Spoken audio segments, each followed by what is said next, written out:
আমার চ্যানেলে তোমাদের স্বাগত জানাই। আজকে তোমাদের সঙ্গে শেয়ার করব কাঠের জালের তৈরি মুরগির মাংস আর তার সঙ্গে ফুলকো ফুলকো লুচি। চলো শুরু করা যাক। প্রথমে মাংসটাকে একটু ভেজে নেব। আগে থেকেই আলু ভেজে নামিয়ে নিয়েছি। তারপর পেঁয়াজ, টমেটো, আদা, রসুন ছাড়িয়ে রেখেছি। আদা আর রসুনটা আলাদা করে বেটে নেব।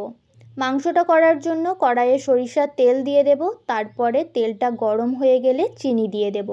যতক্ষণ না চিনিটা লাল হয়ে ভেসে উঠছে ততক্ষণ পেঁয়াজটা দেব না। ফোড়নের জন্য দিচ্ছি গোটা জিরে, কয়েকটা তেজপাতা, কয়েকটা শুকনো লঙ্কা দিয়ে দিলাম। ফোড়ন থেকে সুন্দর গন্ধ বেরোলে আর চিনিটা গলে গেলে পেঁয়াজটা দিয়ে দেব। পেঁয়াজটা লাল লাল হয়ে গেলে রসুন বাটাটা দিয়ে দেব। রসুন থেকে কাঁচা গন্ধটা চলে যাবার পর তারপরে দিয়ে দেব আদা বাটাটা। আদাটা ভালো করে ভাজা হয়ে যাবার পর কিছুটা দিয়ে দেব কাশ্মীরি লঙ্কার গুঁড়ো, যাতে মাংসর কালারটা ভালো আসে। তারপর সামান্য একটু জল দিয়ে দেব। কিছুক্ষণ কষানোর পর দিয়ে দেব 2 চামচ হলুদ গুঁড়ো, লাল লঙ্কার গুঁড়ো 1 চামচ।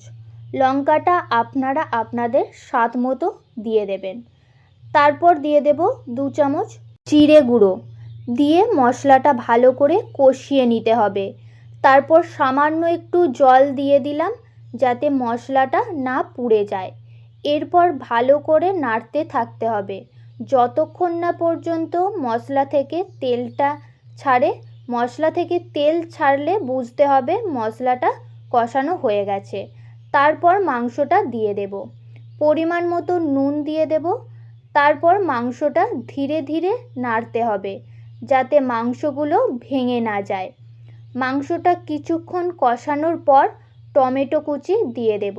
এখন দিলাম তার কারণ শীতের টমেটো তাড়াতাড়ি গলে যাবে, তাই পরে দিলাম। পুরো কষানো হয়ে গেলে উপরে তেল ভেসে উঠলে দিয়ে দেব ভেজে রাখা আলুগুলো। আর এতে কিছুটা আদা বাটা দিয়ে দিলাম যাতে মাংসর গন্ধটা খুব ভালোভাবে আসবে। আবারও মাংসটা একটু কষিয়ে নিয়ে অল্প করে জল দিয়ে দেব।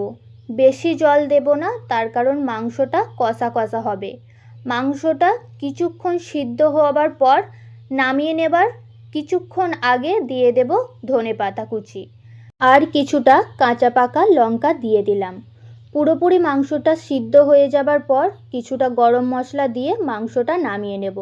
কাঠের জালের তৈরি ঝাল ঝাল মুরগির মাংস তৈরি হয়ে গেছে। এরপর লুচিটা করার জন্য দিয়ে দেব কিছুটা নুন, অল্প একটু চিনি আর একটু সাদা তেল দিয়ে ভালো করে মিশিয়ে নেব। হালকা গরম জল দিয়ে পুরো ময়দাটা মেখে নেব। তারপরে কিছুক্ষণ ঢাকা দিয়ে রেখে দেব। কিছুক্ষণ পর একে একে সব নেচিগুলো গোল করে নেব। তারপরে সবগুলো নেচি সুন্দরভাবে বেলে নেব।